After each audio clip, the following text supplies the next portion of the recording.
I was waiting for this to happen, but it didn't. That was right. You had it pretty good.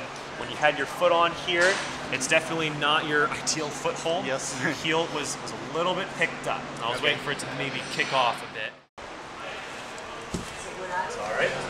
We're doing a Movement 101 class.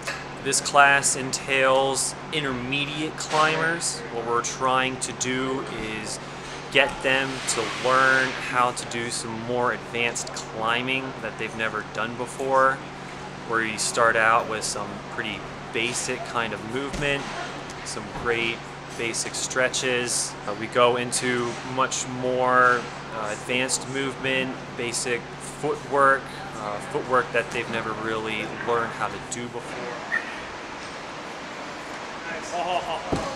Nice job. Feet first. We're standing on our feet, reaching with our hands, but we're going to want to try and focus on keeping our arms very straight. If we have straight arms, we're going to be hanging more off of our bones than if we have our arms bent. Come on. So they meant for you to have a foot, that's our right hand here, match the left hand up. It might make it just a little bit easier. Very good.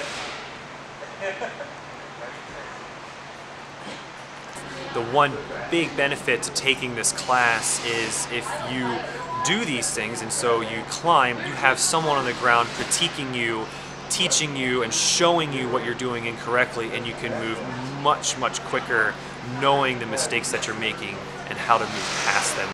Certainly just the one thing, your very first go, your left foot sort of pitched off the one hold. So yeah, very small hold. One thing that might have made it a little bit easier for you, if you just try to keep in mind, keep that heel down, you'll definitely use a little bit more rubber.